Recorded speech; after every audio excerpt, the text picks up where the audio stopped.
Hello, welcome to my channel চাষের কথা। আপনাদেরকে স্বাগতম। আজকে আপনাদেরকে দেখাবো বোরো বীজ কিভাবে তৈরি করবেন। আপনাদেরকে এর আগের ভিডিওতে বীজ ফেলার এবং বীজ ফেলার পর পাঁশ দেওয়ার সব পদ্ধতি আপনাদেরকে জানানো হয়েছে, কিন্তু এরপর কি করতে হবে সেটা আপনাদেরকে বলবো আজকে। তাই ভিডিওটা না টেনে পুরো ভিডিওটা দেখবেন এবং মন দিয়ে দেখবেন। আমি যা বলবো আপনারা করবেন, দেখবেন এই রকম বীজ আপনারাও করতে পারবেন।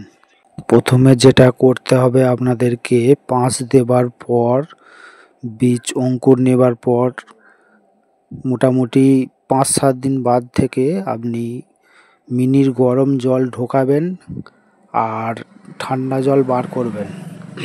এইভাবে 7 দিন করবেন। 7 দিন করার পর দেখবেন বীজটা একটু ওপর দিকে উঠে গেছে, অর্থাৎ একটু হাইট হয়েছে। তখন আর জল বার করে দেবার দরকার নেই। কন্টিনিউ জল দেবেন এবং জল যদি কমে যায় আবার জল দেবেন। এইভাবে জল দিতে থাকবেন, দেখবেন আর মাটি যেন না শুকিয়ে যায়।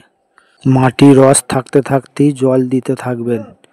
ধান বীজের বয়স যখন 15 থেকে 17 দিন হয়ে যাবে তখন একটা ভিটামিন এবং ধসার কাজ করবে এমন একটা কীটনাশক 5 দিন ছাড়া ছাড়া স্প্রে করবেন।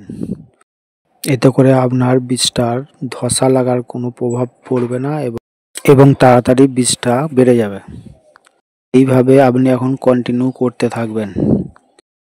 যদি দেখেন আপনার বীজে ধসা লেগে গেছে তখন কিন্তু 5 দিন ছাড়া ধসার ওষুধ স্প্রে করলে হবে না। তখন আপনাকে 2 দিন 3 দিন ছাড়া ছাড়া স্প্রে করতে হবে। যদি খুব ধসা লাগে 2 দিন ছাড়া স্প্রে করতে হবে। আর আগে আপনি যে পরিমাণ ধসার ওষুধটা ড্রামে দিয়ে স্প্রে করছিলেন তার থেকে একটু বেশি দিতে হবে। ধরুন আপনি দিচ্ছিলেন ড্রাম পিছু 30 গ্রাম, কিন্তু তখন আর 30 গ্রাম দিলে হবে না, আপনাকে একটু বাড়িয়ে দিতে হবে। তখন 45 গ্রাম বা 50 গ্রাম এই ড্রাম পিছু আপনাকে দিতে হবে। তাহলে দেখবেন ধসা লাগা অনেকটা কমে যাবে, তখন বীজটা তাড়াতাড়ি বেড়ে যাবে।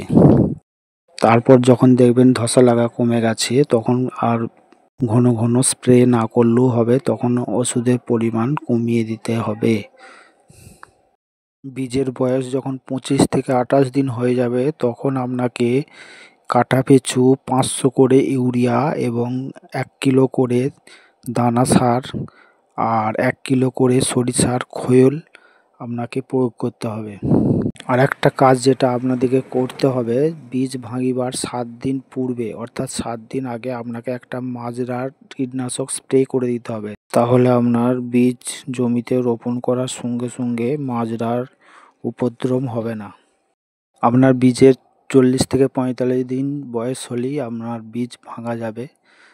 গাছের হাইট যদি দেখেন কম আছে তাহলে আর কিছুদিন ওয়েট করবেন, না হলে 40-45 দিনে দেখেন যদি গাছের হাইট হয়ে গেছে তখন থেকে আপনি বীজ ভাঙিয়ে জমিতে রোপণ করতে পারবেন।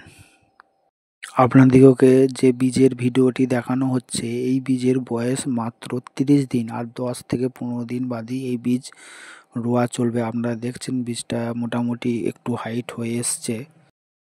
এরপর আপনাদিগকে বীজ ভাঙিয়া জমিতে রোপণ করার ভিডিও আপনাদেরকে যা দেখানো হবে।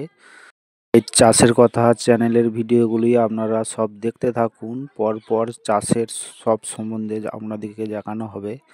আর ভালো লাগলে এই চ্যানেলটা একটি সাবস্ক্রাইব করে দেবেন আর পাশে থাকা বেল আইকনটি বাজিয়ে রাখবেন, তাহলে আমার ভিডিও ছাড়ার সাথে সাথে আপনি দেখতে পাবেন। আর আজকের ভিডিওটা একটু শেয়ার করে সবাইকে দেখার সুযোগ করে দেবেন।